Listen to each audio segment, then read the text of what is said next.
I'm Anthony Wright, and I'm your co-host today on the Living Conversation with, Adam Dietz, welcome. and we are here with our guest, Stanley Bronstein, and welcome, Stanley. Thank you for having me. And you have a website that is titled The Way of Excellence, Your Human Operating System. Tell us a bit about what that's all about. Basically, it's something that has grown out of my life experience. Specifically, the challenges I've faced in my life and the things that I've learned over my life um, led me, and I'll be specific about that. I used to weigh 367 pounds. Today I weigh about 145 pounds. You said that on your site. I was very curious. This is what I used to look like. Oh boy. I had a I had a 58-inch waist. Today I have a 31-inch waist. And I did it with no drugs, no surgeries. So I'm much happier to So say I'm that. very interested in that because I'm in a similar position. Well, we could talk about that, and you're welcome. I'll be more than happy to do a Zoom with you afterwards. All right. Well, We can talk but about it. how did you do that? Okay, well, first of all, I've been dealing with obesity my whole life, like many people, All and right. like more and more people these days. Um, my whole story started September 13th, 1967. Specifically, I was 8 years old, my mother died, Oh, and that messed with my head. yeah. I emotionally shut down in a lot of ways.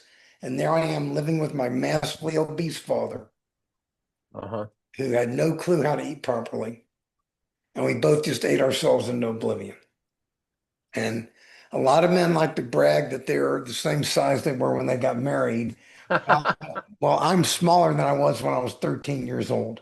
Oh my. So that's how crazy this whole story is. So dealing with this my whole life, um, I had two or three times before where I'd lost a chunk of weight, but I always wound up putting it back, either putting it all back on, or the last time I put a lot of it back on, but I didn't put quite all of it back on.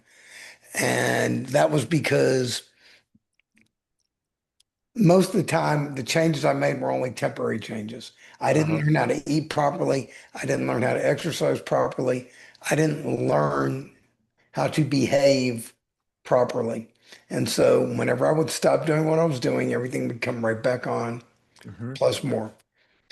Um, anytime I did make permanent changes, I did get some permanent results. For example, there was one time when I was about 32 years old or so, I lost 100 pounds.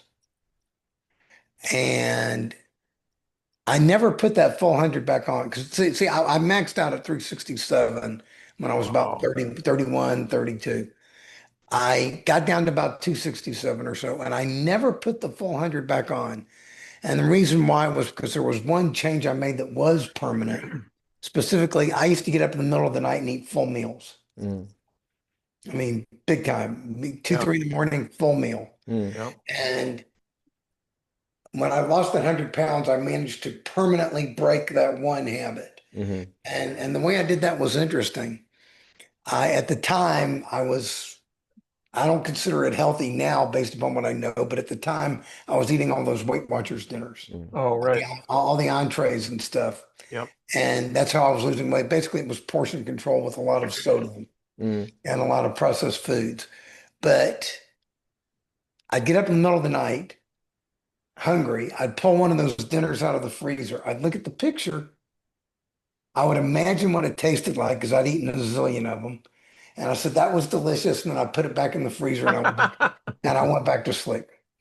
So one of the things I learned there was you don't necessarily have to put food in your mouth to taste it. mm. I mean, I can do that right now. I mean, Oh, sure. I used to make the best chicken wings you ever wanted. I haven't had them in almost 13 years, but I can taste them right now just by talking about them Right. and thinking about them. I tell people if they want to quit smoking cigarettes, pull a cigarette out of the pack, Boy, that's a tough one. smell it. You can put it in your mouth, don't light it.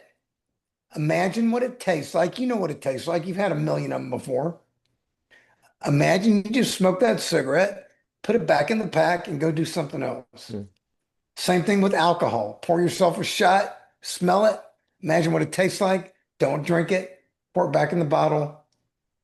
Move off what you're doing. It's not always the easiest thing to do, but you can do that. Hmm. That is a thing that works. So I did lose some, and I got small enough to where I was able to date, and women were interested in me. And I wound up getting married. I'm still married to the same woman, but it'll be 26 years in September. Congratulations. Thank you. So I started along the way, I started my own law and accounting practice. I'm both a CPA and an attorney. Yep. And I was doing well there, but typical stresses of life, stresses of business, stresses of everything. I started putting weight back on. I never got to my full 367, but I did get to 320. Mm. As I was approaching my 50th birthday, 49 and a half, 4 months before my 50th birthday, actually, I was disgusted with myself. I said, Stanley, you're screwing up big time. You've got this successful business, you've got a successful career, you have all this potential, and you're wasting it. This is disgusting. I mean, that's how I felt about myself. I mean, just totally disgusted. I had not hit rock bottom. I hadn't had a heart attack yet, hadn't had a stroke yet. Knees hadn't given out yet. All those things were probably coming, Hmm. but I just didn't like it. So I asked myself a question that a lot of people ask. Where am I going to be in 5 years if I keep doing what I'm doing? I didn't like the answer. Would either one of you guys care to guess what the answer was? In trouble health wise, right? Dead. Yeah. And I decided right then and there that I did not want to be dead. So I told my wife, I said, I'm going to make some changes starting right now. Now, I want to emphasize something. That was February 1st, 2009. Oh my goodness. Would you care to guess why it wasn't January 1st? Well, New Year's revolution. Yeah, well, I made a New Year's resolution, and like most people, I blew it. Right.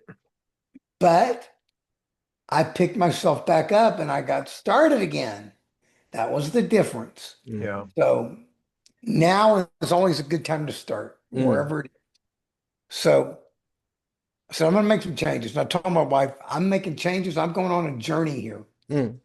I'm doing these things. I have to do them or I'm going to be dead. You might like some of them and you might not like some of them. And to be honest with you, if you don't like them, I don't care because I have to make these changes or I'm going to be dead. And on this journey I'm going on, I'm inviting you to come along with me. And I hope you do. But if you don't want to, there's the door. You can walk out right now. That's what I told her.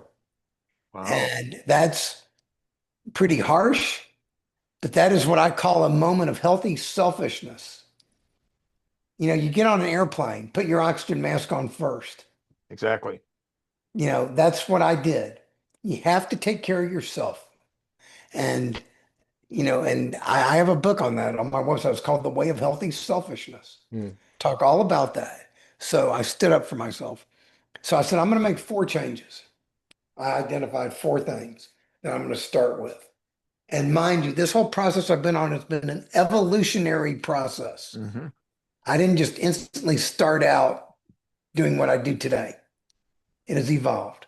So first thing I said was, I'm going to quit drinking alcohol. Was I an alcoholic? I don't know. But the reality is I was drinking scotch every day. I was drinking more than I should. And it was not serving me. I was serving it. Yeah. So I said, no more alcohol. I believe in symbolism. I took my last bottle of scotch, poured it down the toilet, hit flush, gone. Haven't had a drink in 17 years. And Wow. honestly, I actually found it easy to quit that. And I think it's because I don't believe I was physically addicted to it. I might have been emotionally addicted to it. I wanted it. I craved it. And that's not to make light of people who have trouble dealing with alcohol. I'm just telling you what my experience was. Right. Now, the next thing I kicked was actually, believe it or not, a little bit harder. 2 liter bottles of soda pop. Right. But it was diet caffeine free. They tell us that's healthy, right? Yeah, they Eh, do. wrong. Not healthy. It's garbage. And these are my opinions. So Right. no defamation here, but these are my opinions. Um, Garbage. And I took my last 2 liter bottle of soda pop down the toilet, hit flush, gone. Haven't had one in 17 years. And that was actually harder to kick than the alcohol. And I think that's because I drank it all day, every day. And here I was stuck with drinking boring water. But that's okay, much healthier. Then I decided I'm going to make a dietary change. I like chicken and turkey, so I gave up red meat, beef and pork. Um, and that wasn't that bad. I actually did that. And then I said, I need to start some form of exercise. I'm going to start, I picked walking. And the reason I picked walking was I figured you could do it almost anywhere, anytime. Yep. You didn't need a lot of special equipment. And I figured it would beat me up less than other forms of exercise. So I started walking. And when I started, I could only walk 2 or 3 blocks and my knees hurt and I was out of breath. I found a gym that was open 24 hours a day. I'd go there in the middle of the night when the pool was empty and I would walk laps in the pool. The water took the weight off my legs. Made it easier. And I built up to an hour, then 2 hours, then 3 hours. And I set a goal that I was going to do a 5 hour pool walk on my 50th birthday. Oh my. Well, I lost 50 pounds by then. I did a 5 hour pull walk. And 2 days later, I did a 5.5 hour pull walk. Then I decided I was going to start walking outside. I got small enough where my knees weren't totally killing me and stronger. I could start walking outside. So I did that. And over time, I got to the point where I started doing a lot of walking, 10 to 15 miles every day. Oh my goodness. Slow paced walking, Right. Right. 2.25 miles an hour. The way I had a lot of time to do that, I had a treadmill and I put a computer on it and I could type and work while I was walking on the treadmill. Yep. We're So, coming up on a short break here, and okay. I'm Anthony Wright, and I'm your co-host today on the Living Conversation with, Adam Dietz. and our guest today is Stanley Bronstein. And how can people contact you, Stanley? On my website, thewayofexcellence.com. Great. And you've got a lot of stuff there, so I encourage folks to take a look at that. So we're going to take a short break and be right back. So stay tuned. I'm Anthony Wright, and I am your co-host with Adam Dietz, welcome. on the Living Conversation, and our guest is Stanley Bronstein. And Stanley, before the break, you were talking about the process of exercise in your losing, what was it, 200 pounds? 220 pounds. 220 pounds. And you started by pool walking, and then Yes, you sir. did 5 hours in the pool, and then now you're up to 15 miles a day. 10 to 15 miles a How day. long did that take you to walk 10 miles, 15 miles? 4 or 5 hours a day. Yeah, I yeah, walk slowly, right. but everybody always says you got to go fast, fast, fast, fast, fast. No, That's not my philosophy, and I don't agree with that. right, And I actually prefer slow exercise because it allows you to spend a lot of time inside your own head. And right. you get to do a lot of thinking, and it really clears your head. And I think it's better. And when I started, all these experts told me I was doing it the wrong way. All I know is I lost 220 pounds. I had my physical 6 or 7 weeks ago. I'll put my blood work numbers up against any 30-year-old, and I'm 66. Yeah, yeah, So for all the people who said I was doing it wrong, maybe I figured something out that you should pay attention to. So now let's talk about walking for a minute. Is it necessary for anybody to do that much walking every day? And why do I do that much walking every day? I'm going to answer those two questions. First question is no. It is not necessary for you to walk as much as Stanley does, as much as I do. I tell people start with 20 minutes a day. That's what you should shoot. 20 minutes a day is good. And if you can't do 20, do 10. Do what you can do. And if you build up to the point where you want to do more than 20, go for it. Nothing wrong with that, but shoot for 20. It's all you need to do, but you need to do movement. So now, why do I walk so much? Because I can. See, this whole experience of losing all this weight and keeping it off without drugs or surgery, and going from a person who couldn't walk 2 or 3 blocks and literally turning into a walking athlete at the age of 66, who walks, I'm on a streak. I've walked a half marathon or more every day for the last 16 months. My goodness. And it doesn't tear me up. And why do I do it?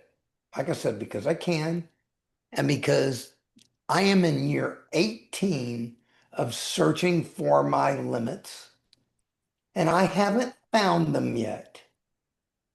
And that is because this experience has taught me that I am more powerful than I ever imagined, way more powerful than I ever imagined. And that's coming from a person who's a pretty confident guy to begin with.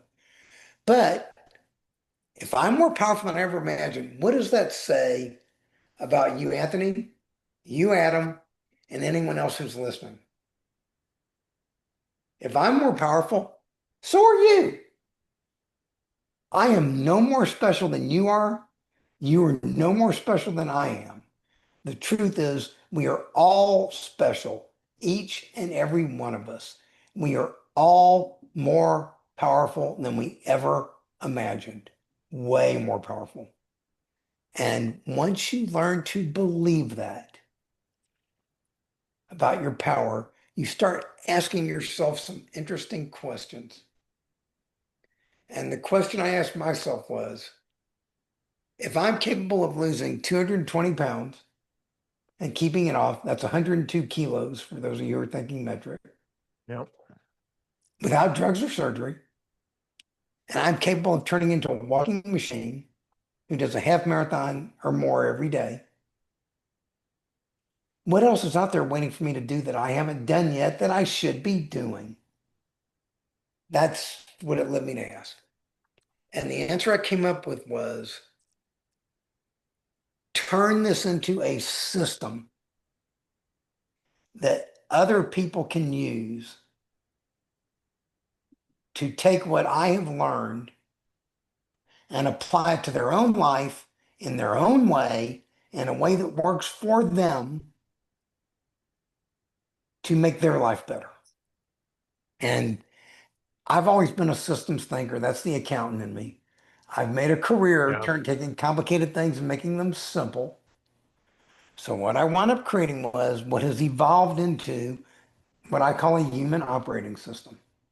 Think of Windows 11, Mac OS, Android for what it is to be an excellent human being. A set of software that you can apply and you can run in your own way. Because the goal is not to create another Stanley. The world already has one Stanley, it doesn't need another one. But what it does need is for each and every one of us to be the best we can be, to maximize who we can be, to maximize what we can be. That's what it needs. Because if we ever want to straighten out this crazy mixed up world we live in, this abundant, wonderful, lovely, crazy mixed up world we live in, this wonderful, mixed up, crazy, abundant world that has incredible potential, that is in the process of turning into something absolutely fantastic. If we want to make that happen, it's not going to be because our leaders magically woke up and all gathered together in a circle and started singing Kumbaya. It's going to be because we as individuals got our stuff together, and then we collectively got our stuff together and we started changing the world. That's how this whole thing works. So I created this system. You have any questions, or you want me to start going into the system a little bit? Well, I think our listeners can resonate with a lot of what you're saying, starting from your mind. You had some, made some commitment to yourself, had some discipline, got your mind right, and went from inner to outer, and now are helping change the world in that way, right? So I think I guess what I want to touch on and get down to is some things I found interesting were this concept of finding yourself. I think resonates for our listeners across philosophy. The element that you have of incorporating your system into daily life is very important. It's not some abstract thing. It's not in a monastery, right? And so then I want to just touch on more about the spiritual element because I know you also emphasize mind, body, and spirit alignment. So could you say something about that element of your work? Sure. Okay. This is the logo that I have for the system. Three parts, mind, body, spirit, not two parts. If you notice, inside the red mind, there is a yin yang that's blue and green, equal parts body and spirit. Inside the blue body, there's a red and green, equal parts mind and body. Sorry, mind and spirit. And then inside the spirit, there's equal parts mind and body. That is because the mind feeds the body and spirit. The body feeds the mind and the spirit, and the spirit feeds the mind and the body. They're all one. And you see this little stick figure in the middle? Yeah. That's where you want to be. Yes. You want to be equal parts mind, body, spirit. See, with me, my job was all mind, thinking, thinking, thinking, and thinking. And then I'd go home and drink a bunch of scotch, sit on my butt, eat a bunch of crappy food, and I was neglecting my body and it was damaging my spirit. When I started paying attention to my body, started listening to my body, started putting healthy food into my body, stopped putting the poisonous alcohol into my body, stopped putting the chemical laden soda pop in my body, started walking, aiding my body got stronger and I got more in balance, closer to the middle, and my spirit picked up and I felt better. But I even reached a point where I was paying so much attention to my body, I started neglecting my mind. I didn't Mm, want to do my work. mm, I didn't feel like thinking. I didn't feel like doing anything. I just wanted to go out there and walk. mm. Yeah, I didn't want to do anything. So I had to consciously go back and start paying a little more attention to my mind and giving it a little attention. Now, I want to emphasize this is all about balance. And I think you might appreciate this, Adam, because of your background. And actually, I'm going to ask you a question because you might have a good answer for this. First of all, what do you do to find balance? Well, for myself, my studies and my practice all boil down into a Tai Chi practice. So I am able to kind of re-ground myself every morning in the morning routine. Okay, so let me ask you, in your Tai Chi practice, are you finding balance or are you consciously and intentionally creating balance? I would say I'm getting out of my own way and allowing balance to come forth. Okay, that's one way to put it. Mm, It requires you to take action. mm. Action and And non-action. and it's funny you're talking about Tai Chi. Here's my definition of balance.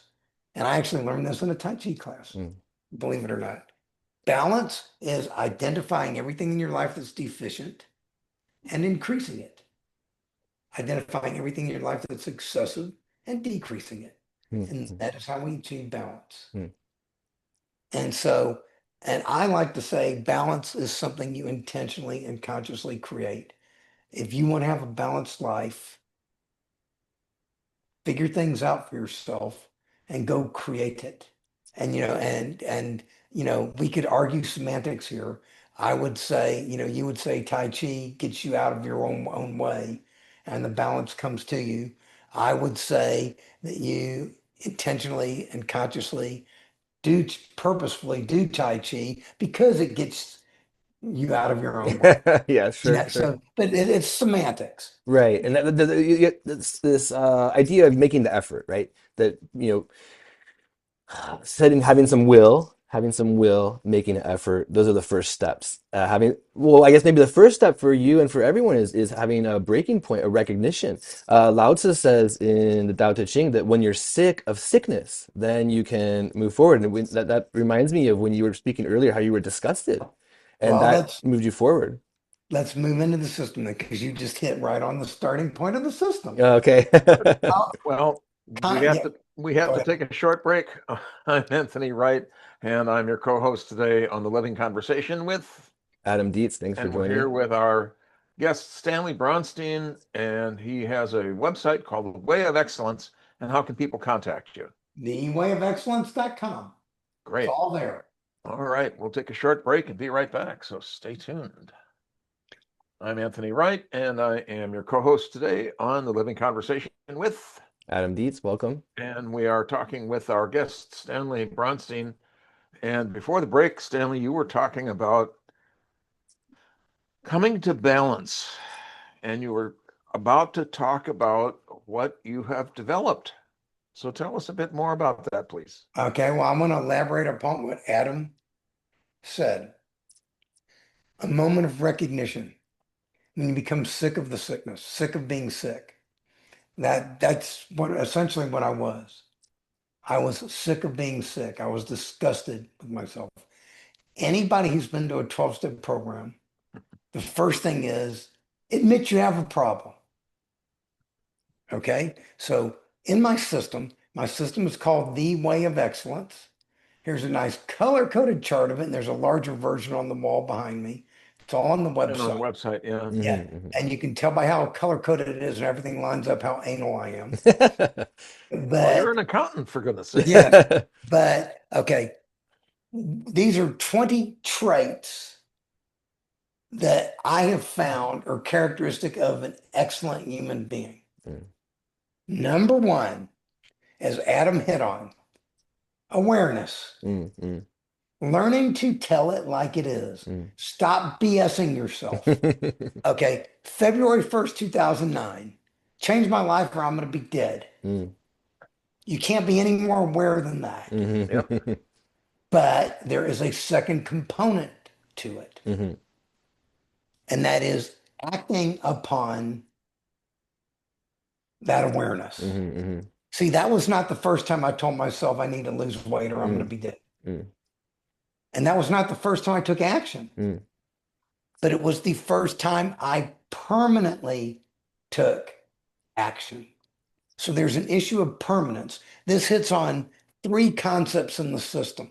They all tie together. Number one, awareness. Number 11, persistence. mm. Never give up, never surrender. Get started, keep going, keep going, keep going, keep going. My favorite animal, my totem animal is the snail. This is Stanley the snail. Say hello to everybody. Hey, Stanley the snail, he's steady, he's diligent, he's persistent. He keeps going, keeps going, keeps going.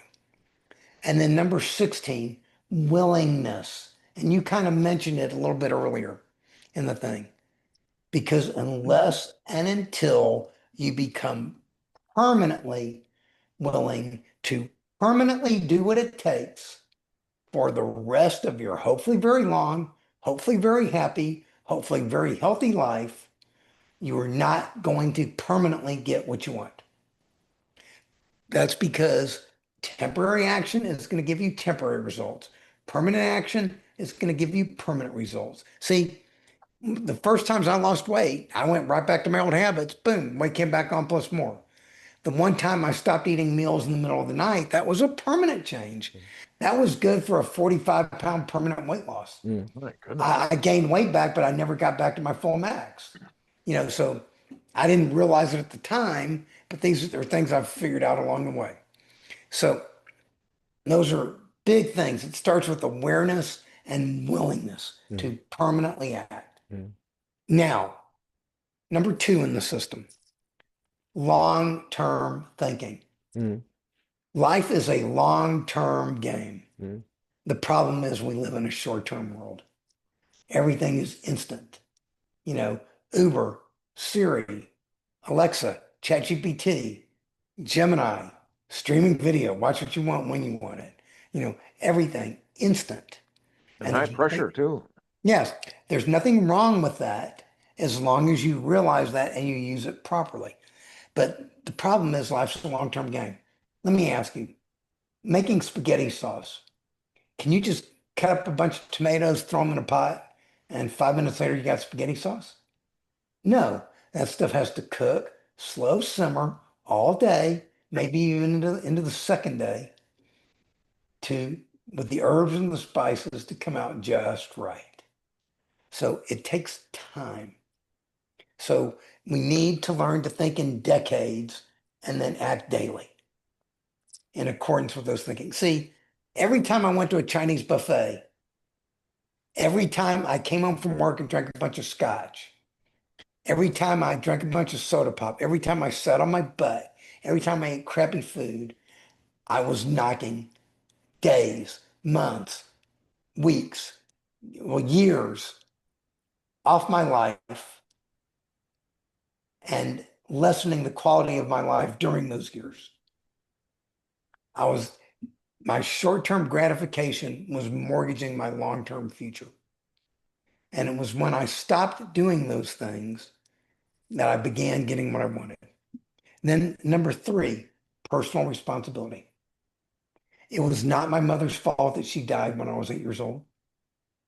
Hmm. It was not my father's fault that he had no clue how to eat properly, that he had no clue that I could have used counseling at the time. He didn't know that. And to be honest with you, in 1967, people didn't send kids to counseling. And if you did go to counseling, it was because you were crazy. You didn't do that. So, and it wasn't my fault either. I was a child. I didn't know any better. And all of this, forget fault. Blame is irrelevant. All that matters is figuring out what needs to be done and then doing it. That's it. So if you're a politician in Washington and you're listening, stop blaming each other. Blame is irrelevant. Blame accomplishes nothing. Figure out what needs to be done, get together and start doing it. It's all that matters. Now that's the end of my political soapbox. Okay. Number four, embracing change. See, the problem is most people fear change. When you feel fear, you can do one of two things. You can forget everything and run, or you can face everything and rise. I recommend you face everything and rise. And the reason why is all the good things you want in life, all the good things you as a spiritual being want while you're having this human experience are on the other side of your fear. So face your fear and work through your fear and start enjoying the things. And then five, positive focus, focusing on what's possible. You know, Pay attention to your word choice. Start using the word can, stop using the word can't. Start focusing on the positive, stop focusing on the negative. Start focusing on the good, stop focusing on the bad. Engage in positive self-talk, stop with the negative self-talk. Your brain pays attention to every single thing you tell it. Mm-hmm. It is listening and it is listening constantly. In the immortal words of Yoda, do or do not, there is no try. Right. You know, it really is that simple. And then do we have three or four? How much time do we have left, Anthony? Because I have a story to tell here on the next Got one. about 4 minutes Okay, that's for enough this time. section. Yep. Okay, well, let's talk about perspective for a minute. All of these things I'm talking about sound like things, oh, I have to do this, I have to do that, I have to do this, I have to do that. Makes it sound tough. Well, 2 years before I started on this journey, in 2007, I met a woman named Peggy Chun who lived in Honolulu, Hawaii. I was writing a book at the time where I drove around the whole United States to interview 50 people with amazing stories and put them in a book. When I went to Hawaii, the person I talked to said, "Are you going to interview Peggy Chun?" I said, "Who's that? I don't know who she is." Well, the universe sent me to Peggy Chun. I called her Hmm. daughter. She said, "Come on over tomorrow. You can talk to my mother." When I met Peggy, she was in the final stages of Lou Gehrig's disease, ALS. Oh boy. She was completely bedridden, could not move, could not speak, on a ventilator. The only way she could communicate, trained people would hold up an eye chart and they could read her eye movements. She could spell words. When I saw her, I said, if I ever get like that, I want to be dead. Seriously, I don't want to live. I want to be dead. Well, that was not Peggy's attitude. Peggy's attitude was My grandkids are coming over later today. I can see out the window. It's a beautiful sunny day. They're going to roll me outside and I'm going to play with my grandkids and we're going to paint and we're going to have a great, wonderful time. You're getting ready to drive around the whole United States and interview these 50 amazing people. That sounds like so much fun. Tell me about them. I want to hear their stories. I wish I could go with you. This woman who was in a state where I would want to be dead had more joy for life than anyone I've met in my 66 years of life. So when I started getting up in the morning and I didn't feel like walking, I go, I don't want to walk today.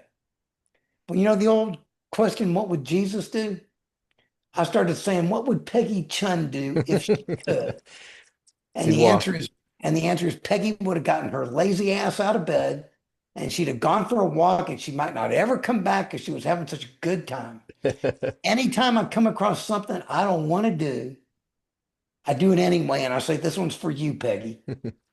I still remember her to this day. She's been gone, for a long, many years, but I still remember her to this day and I will always remember her. So it's perspective. There's only one thing in life you have to do, and that is die. You don't even have to pay taxes. You don't even have to pay taxes. You might go to jail, but you don't have to pay taxes. All you have to do is die. That's it. Everything else is a privilege. Breathing the air is a privilege. Going out and exercising is a privilege. Eating healthy food is a privilege. Associating with good quality people like Adam and Anthony is a privilege. Talking about high quality subjects like we're doing right now is a privilege. Realize that because when you're dead, that privilege is gone. You can't do it anymore. Does that make sense? Yes, Yeah, very good. Very it good. really does. And I think part of what you're offering us is something that will carry on um, beyond your physical life into other people's lives. And that's really quite a gift. And what you've been talking about is really it's very straightforward, and there's uh, no hocus pocus about it.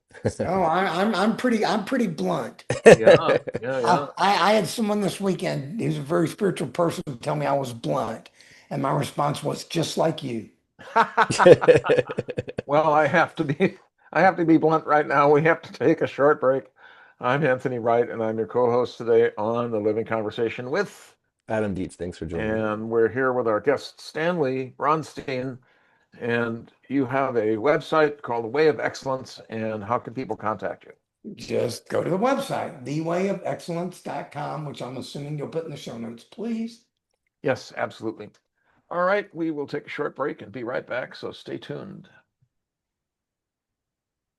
I'm Anthony Wright, and I am your co-host today on The Living Conversation with, Adam Dietz, welcome back. and we are talking with our guest, Stanley Bronstein. And before the break, Stanley, you were talking about this lady in Hawaii, and Peggy Chun. Peggy Chung, Yes, and she had ALS, and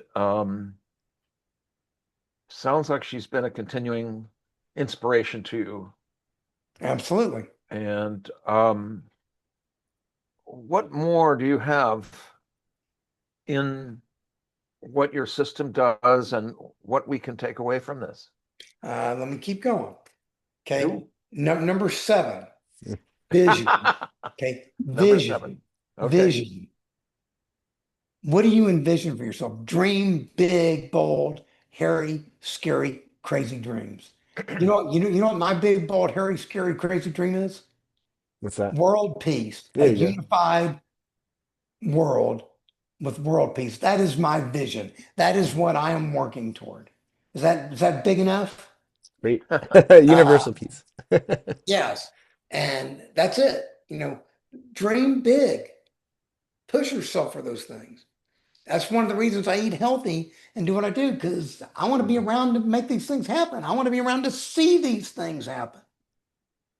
It's not going to happen in the next 5 minutes, probably not the next 10. Yeah. So work on that. Number 8, the opposite of the law of attraction, the law of reciprocity. Learning to Mhm. give first. Yep. Giving to others is what the world is about. Giving to others is a privilege. If you see a homeless person, you don't have to help them. You get to help them. It is your privilege. You know, a friend calls you, need some help. It is your privilege to help them. You know, all these things. If the people in this world, if we would all start giving to each other, you know what would happen? Eventually somebody would give something to you. That is how the law of attraction actually works. But people misunderstand it. Give first with no expectation of return and realize that sometimes when you give to someone, they may never be in a position to give back to you. But someone else who is in a position to help you might do just that. It might Yep. help you. Okay. Well, it's one of the reasons why we do this show, actually, because Yeah. it's really, to use your words, it's really a privilege to talk with folks across the country, across the world, for our listeners. Yeah. It And really and is. and because of something which actually touches into concept 13, which we'll get to in a minute, you actually care about other people. Believe it or not, you Yep, actually care about somebody absolutely. besides yourself. What a novel concept. Caring about somebody besides yourself. Duh. It's so simple, you think we would all do it more often. Okay. Number nine, wise use of your time, energy, and resources. I tell people you have 86,400 seconds every day. How do you use them? Learn to use them more wisely. I'm not saying never have fun. I'm not saying never waste time. I'm just saying don't waste time all the time. And I tell people, you want a place to start? Set aside 15 minutes a day for yourself. I don't care how busy you are. I don't care what you're doing. You can Yep. find 15 minutes a day for yourself. And if you would set aside 15 minutes a day for yourself and combine it with 20 minutes a day of walking, you will set aside over 200 hours a year of time spent on yourself. That is more than 5 work weeks. That is a month of time. You can do a lot in a month of time. And that's not a lot of time if you do it a little bit every day. So start by doing that. Me, I set aside hours every day for myself. That's one of the reasons I walk so much, is because it allows me to think. You know, one of the things that occurs to me as you are talking is I'm hearing the accountant and I'm hearing the value of accountability Yeah, and what building slowly is and in small increments. compounding interest. Yeah. Absolutely. Oh That's no, exactly what that's it is. it's a tremendously powerful thing Yeah, I that I see. don't think See, people track, you know. I follow a simple say, beat yesterday. That's your goal. You want to be better today than you were yesterday. But realize something. Even by a little bit. Yes, but even if you make a mistake today, as long as you, and in the past, when you made a mistake, you would fall down, you'd beat yourself upside the head, say, I'm no Right. good, I'm worthless, and fall into the rabbit hole. If instead you say, well, I made a mistake, mistakes are proof that I'm trying. Yeah. What can I learn from it? That is beating yesterday. Yep. Yep. And Well, that's still, my daughter has Down syndrome, and the wisest thing she ever said to me when she made a mistake is, "Oh, silly me." And she has a very kind yeah, demeanor about uh and a gentleness about herself and a playfulness, you yeah. know. And I think that's one of the things that you're bringing to an awareness. I don't get a sense that this is weighty at all, but yet you're paying attention to what's happening and It, it, and it is tracking the it. it is the lightest heavy duty thing you're ever Yeah. gonna Exactly. Exactly. is what it is. Yeah. So number 10, taking consistent action. Action that is consistent with your goals. See, I always said I wanted to lose weight and get in shape. Then I would go eat Chinese buffets, drink a bunch of scotch, sit on my butt, eat crappy food. And I wasn't getting in shape. Somebody actually told me the other day, said you were getting in shape, just not the shape you wanted to be in. Yeah. Um, Right. so But when I started, stopped going to the Chinese buffet, started bringing healthy food to work, stopped drinking alcohol, started, exercising, guess what? I started getting in shape like I wanted. Real simple. Your actions should be consistent with your stated goals and desires. Then number 11, we already touched on persistence. Never give up, never surrender. Keep going, keep going, keep going, keep going. Fall down 7 times, get up 8. Me, I've fallen down 1,000 times and I've gotten up 1,001. And when I got up that 1,001st time, baby, I haven't fallen down in a long time because I'm on a roll.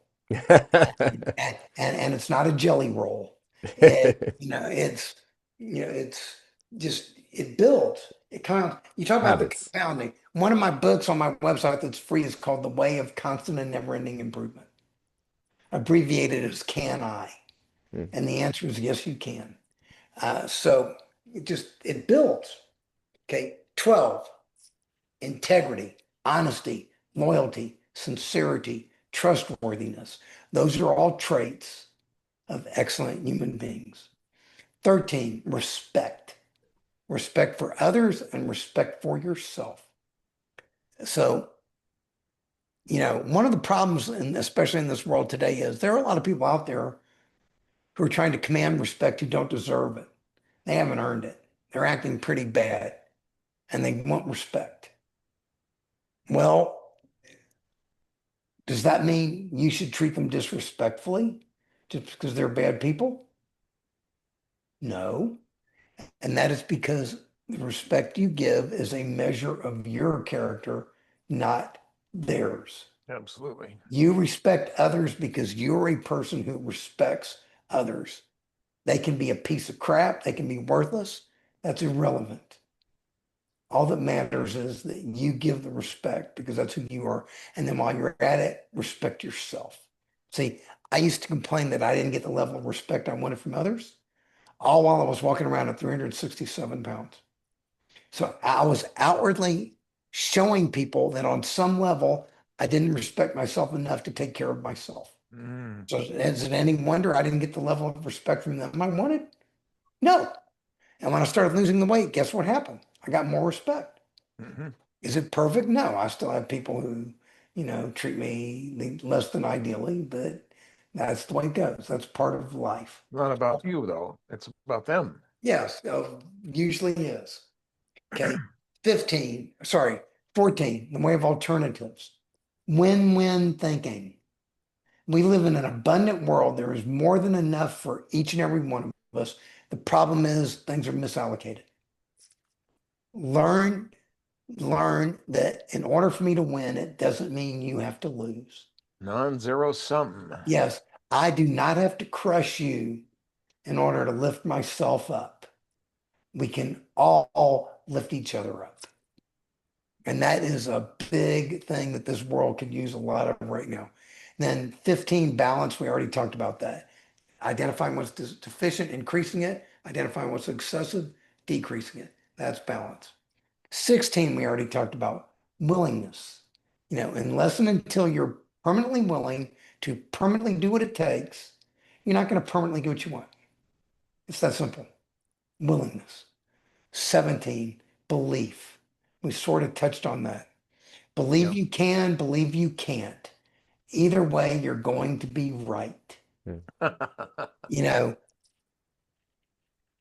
I've learned that I am more powerful than I ever imagined.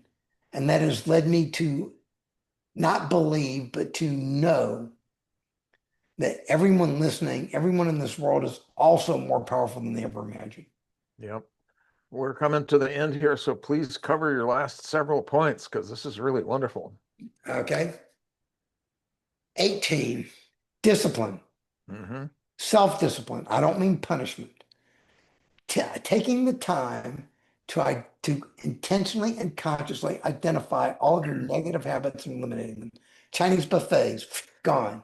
Scotch every day, gone. Soda pop every day, gone. Sitting on my butt every day, gone. And then intentionally and consciously replacing them with positive habits. Walking every day, yes. Only eating healthy food every day, yes. Only drinking healthy things every day, yes. taking time to meditate and think and gather myself every day. Yes, that kind of discipline. Anybody wants to know more about habits? There's a book called Atomic Habits by James Clear. Oh, Fantastic book on the sounds subject. good. Atomic Habits by James Clear. You got to read it.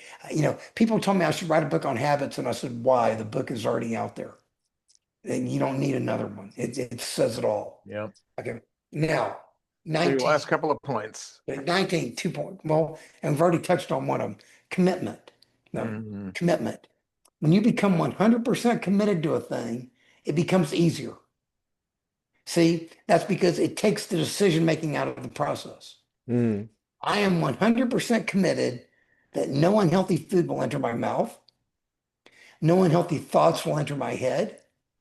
I will only hang around and associate with healthy, good people to be around. And sometimes you have family members, you can't avoid them, but um, that's the way it goes. I will, to the best of my ability, I will only engage in healthy activities, such as this podcast. I'm talking with two quality individuals about quality subjects in front of a quality audience. No better way to use my time. Yep. So those, And so those that it's like I'll be real quick. yep. Commitment, and the commitment. The week before Christmas, Laura I worked with delivered cupcakes and cookies to me. Mm. She obviously didn't know my eating habits. Did I get upset? No. Did it even enter my mind to eat those? No. The reality is I could tasted it. I think at this point I'm disciplined enough where I could have a cookie. I could drink a shot of scotch. I could drink a soda pop and not go back down the rabbit hole. But the reality is I have no business touching those things. I've already had my lifetime share of those. Mm. I've had Adam's lifetime share. I've had Anthony's lifetime share and 20 other people's lifetime share. Don't need them. So instead, I gave them to a neighbor who lives down the street. She's very skinny. She likes the stuff. She enjoyed it. Everybody was happy. So the thought never entered my mind. That's because that's how I'm committed to walking every day. I'm committed to only eating healthy food every day. And then number 20 is integration of mind, body, and spirit, Mm. which we already talked about. When we went over this thing, the mind feeds the body and spirit, the body feeds the mind and spirit, and the spirit feeds the mind and the body. That's the whole system in a nutshell. If anybody who goes to my website, the main page you go on, there's a video on each one of these 20 things.